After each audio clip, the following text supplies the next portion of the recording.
Bu videoda Rossiyada 2026-yilda patent olish uchun rus tili imtihonidan sizga beriladigan savollarning barcha to'g'ri javoblarini bilib o'rganib olishingiz mumkin do'stlar. Ekranda ko'rib turganingiz 2026-yilda 1-yanvardan do'stlar mana 12 ta variant bo'ldi. Oldin 11 ta variant edi, hozir 12 ta variant bo'ldi. Va har bitta variantda 22 tadan savol berilgan. Ularning birinchi va ikkinchi savoli audio shaklida sizlarga qo'yib eshittiriladi. Do'stlar, savollarni ba'zi birlariga mazmuniga o'zgarish kiritilgan. Shuning uchun 2025-yildagi eski videolarni ko'rmaslikni tavsiya etaman. Faqat mana shu o'zgarish kiritilgan, yangilangan, obnovleniya bo'lgan versiyasini ko'rib, o'rganib, keyin patent olishga borishlaringizni maslahat beraman. Qanunda birinchi variantdan boshlaymiz. Audioni qisqa qilib eshitamiz do'stlar. Здравствуйте. Я хочу сдать экзамен для получения патента. Добрый день. Вы можете сдать экзамен во вторник. С собой необходимо иметь паспорт и миграционную карту. Bo'ldi. Demak, do'stlar, audioni eshitdik. Audioda mana eshitganimiz bu joyda yozib qo'yibdi. Прослушайте диалог и выберите правильный ответ. Audioni eshitib, to'g'ri javobni bering deyapti. Va savol bergan, они говорят, ular gaplashyapti. Variantlarni bergan magazinda, avtomobil tuzatish ustaxonasida va test topshirish markazida deb variantlarni bergan. Albatta, audioda men patent olishni xohlayman, ekzamen topshirmoqchiman deyapti. O'z-o'zidan tushunarli suhbat test topshirish markazida bo'lyapti. To'g'ri javob в центре тестирования. Endi do'stlar, mana shu birinchi audioni o'zida ikkinchi savolni ham bergan. Mana do'stlar yozib qo'yibdi. С собой необходимо иметь, o'zing bilan bo'lishi kerak hujjatlarni, variantlarni bergan. Migratsionniy karta, bankovskiy karta, meditsinskiy spravka. Audioda eshitdik do'stlar, o'zing bilan pasport va migratsionniy kartani olib kelasan degan. Demak, ikkinchi savolimizning to'g'ri javobi migratsionniy karta. E'tibor beringlar do'stlar, bitta audioda ikkita savol bergan. Ikkitasini ishladik. Ikkinchi audioni eshitamiz, faqat bu 3-chi va 4-chi savol hisoblanadi. Unda ikkinchi audioni qo'yib eshittiraman. Уважаемые покупатели, если вы потеряли свои вещи в нашем магазине, обратитесь к администратору. Bo'ldi do'stlar. Demak, bu yerda hurmatli fuqarolar, agarda siz narsalaringizni bizni magazinda yo'qotgan bo'lsangizlar, administratoriga murojaat qilishlaringiz mumkin deyapti. Va bu yerda savol bergan. Вы можете услышать это объявление. Bunday e'lonni qayerda eshitishlaringiz mumkin deyapti. Audioda bizning magazinda deyapti. Demak do'stlar, to'g'ri javob в торговом центре. Shuni belgilaymiz.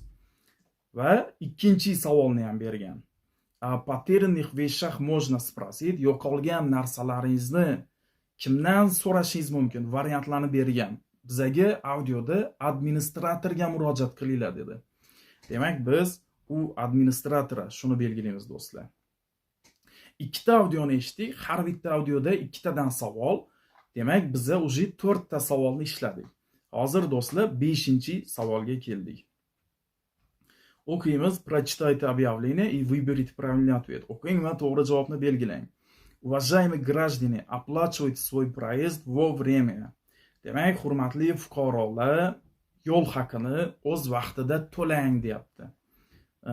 Такое объявление можно прочитать. Bunday e'lonni qayerda ko'rishlaringiz mumkin? Variantlarni bergan. Bizlar avtobusni belgilaymiz do'stlar. Avtobus. Chunki yo'l haqini o'z vaqtida to'lang degan qog'ozga, e'longa biza avtobusda ko'zimiz tushishi mumkin. To'g'ri javob avtobus. 6-chi savolga keldik do'stlar. O'qiymiz. Bu yerda ham o'qing va to'g'ri javobni belgilang degan. Уважаемые гости, приглашаем вас на автобусную экскурсию по городу. Экскурсия будет 12 мая во вторник с 10 до 14 часов. Ждем вас около торгового центра «Мир». Demak do'stlar, bu yerda hurmatli mehmonlar, sizlarni shahar bo'ylab ekskursiyamizga taklif etamiz. Ekskursiya 12-may kuni soat 10 dan 14 gacha bo'ladi deyapti. 14, ya'ni soat 2 gacha, soat 10 dan 2 gacha bo'ladi deyapti. Endi bu joyda savol bergan, ekskursiya начинается, ekskursiya boshlaydi va variantlarni bergan. Soat 10 da boshlaydi. Chunki yuqorida soat 10 dan 12 ga 14 gacha, ya'ni soat 2 gacha deyilgan. To'g'ri javob v 10 часов. Shuni belgilaymiz. 7-savolga keldik do'stlar. Bu joyda imtihonda siz mana shu joyini o'zingiz yozib belgilaysiz. Ya'ni e'tibor beringlar. O'qing va tushib qoldirilgan so'zni yozing deyapti. Botir приехал из O'zbekistona. Botir O'zbekistondan keldi. Botir строитель, Botir quruvchi deyapti. Впишите нужные слова в анкету. Demak, kerakli so'zni anketaga yozing deyapti. Va bizaga mana birinchi, как вас зовут? Ismingiz kim? Меня зовут Botir deb yozgan. Ikkinchi, откуда вы приехали? Я приехал из O'zbekistona. Qayerdan kelding desam, men O'zbekistondan keldim deb belgilagan. Uchinchi, кто вы по профессии? Kasbingiz nima deb ya deb yozgan va bo'sh joy qoldirgan. Bu joyga biza строитель deb yozamiz. Chunki yuqorida Botir строитель deyilgan. Строитель qanaqa yozilishini do'stlar xuddi yuqorida mana belgilangan, xuddi shunaqa qilib yozamiz. Faqat строитель degan S harfini birinchi harfni katta harf bilan yozamiz. S harfini katta harf bilan yozamiz. Строитель. 8-savolga keldik. Сегодня суббота, а мама приехала вчера. Bugun shanba, oyim kecha keldi deyapti. Variantlarni bergan. Agar bugun shanba bo'lsa, kecha demak juma bo'lgan. Shuning uchun biza do'stlar v пятницу deganni belgilaymiz. Ya'ni juma kuni kelgan. 9-savolda do'stlar. В салоне сотовой связи я купил. Ya'ni mobil aloqa vositasi sotuv do'konida men sotib oldim. Variantlarni bergan: moloko, kurtka, telefon. Endi telefon, uyali aloqa telefonlari sotiladigan do'konda sut sotilmaydi, kurtka, kiyim sotilmaydi. O'z-o'zidan tushunarli. To'g'ri javob telefon. 10-savolda do'stlar. Как вас зовут? Bu yerda ham do'stlar меня deganni belgilaymiz. Mening ismim Ivan. Меня зовут Ivan. Mana shuni belgilaymiz. 11-savolda. Мы приехали в Россию, потому что, shuni belgilaymiz. Chunki мы приехали в Россию, потому что здесь есть работа. Chunki Rossiyada ish bor. Mana shuni belgilaymiz. 12-savolda do'stlar. 4 noyabr в России празднуют 4 noyabr Rossiyada nishonlanadi День народного единства. Bu degani xalqaro birlik kuni. O'zbekchasi shunaqa bo'ladi. День народного единства. Shuni belgilaymiz. 13-savolga keldik do'stlar. Stolitsa Rossiyskiy Federatsiya. Rossiya poytaxti deb variantlarni bergan. Hammamiz bilamiz. Buni bilmaydigan odam bo'lmasa kerak. Rossiyaning poytaxti bu Moskva. 14-savolga keldik. Великая Отечественная война закончилась. Demak, urush qachon tugadi deyapti. O'sha ulug' vatan urushi qachon tugadi? 1945. Shuni belgilaymiz do'stlar. 15-savolda Содружество независимых государств СНГ было образовано после. Bu degani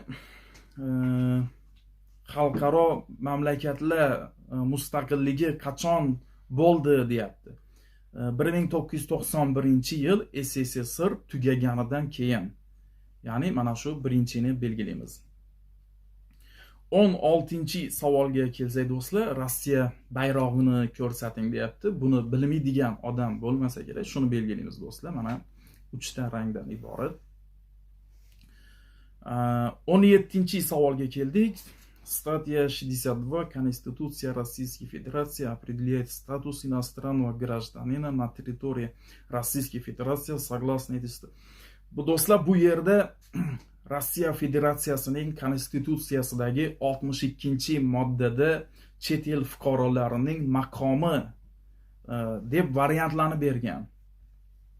Иностранные граждане пользуются правами и несут обязанности на равнине с гражданами Российской Федерации. Do'stlar, 3 ta variantda ham birinchi иностранные граждане deb boshlangan. O'sha adashtirib yubormasliklaringiz uchun men bitta narsani alohida zametka qilib qo'yishlaringizni so'rayman. Mana to'g'ri javob ikkinchi. Faqat do'stlar, mana dogovorim, mana shuni ko'rdingizlar, mana dogovor. Mana shu dogovor degan so'z birinchi variantda ham yo'q, uchinchi variantda ham yo'q do'stlar. Mana shu dogovor degan so'z chiqsa bo'ldi. To'g'ri javob shuni belgilaymiz. 18-savolda do'stlar, где происходит регистрация? Demak, Rossiyada nikohdan o'tish ro'yxatga qayerda olinadi deyapti. Xuddi o'zlarimizdagi kabi turmush qurish, nikohdan o'tish bu do'stlar ZAGSda ro'yxatdan olinadi. To'g'ri javob shu. ZAGS deganni belgilaymiz.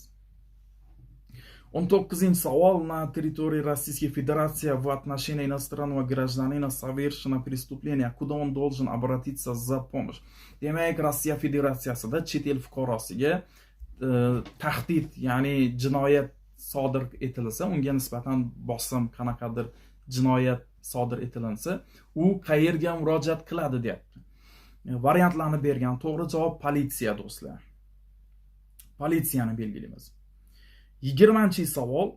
Для постановки на учет по месту перебывания иностранного гражданина должен иметь. Demak, yashash joyida ro'yxatdan o'tish uchun chet el fuqarosida nima bo'lishi kerak deyapti. Pasporti va migratsion kartasi. Mana shuni belgilaymiz. 21-savol do'stlar. Если иностранный гражданин нарушил правила постановки иммиграционный учет, то он привлекается к ответственности. Demak, chet el fuqarosi Rossiyada yashash joyidan ro'yxatdan o'tishda qoidabuzarlikka yo'l qo'ygan bo'lsa deyapti. Unga nisbatan qanday choralar ko'riladi deb variantlarni bergan, ya'ni intizomiy, jinoiy, ma'muriy deb. Administrativniy shuni belgilaymiz do'stlar. Ma'muriy chora ko'riladi unga nisbatan. Administrativniy. To'g'ri javob shu. 22-savolda в случае выявления ВИЧ-инфекции у иностранных граждан. Demak do'stlar, 22-savolda chet el fuqarosida, ya'ni patent olishda siz tibbiy ko'rikdan o'tgan vaqtingizda sizda VICH degan kasallik aniqlansa, uni Rossiyadan deportatsiya qilishadimi, Rossiyadan chiqarib yuborishadimi deyapti. To'g'ri javob do'stlar verna, ha. Agarda chet el fuqarosida tibbiy ko'rikdan o'tgan vaqtida VICH degan kasallik aniqlansa, uni Rossiyadan chiqarib yuborishadi, ya'ni deportatsiya qilishadi. To'g'ri javob verna. Mana shu do'stlar.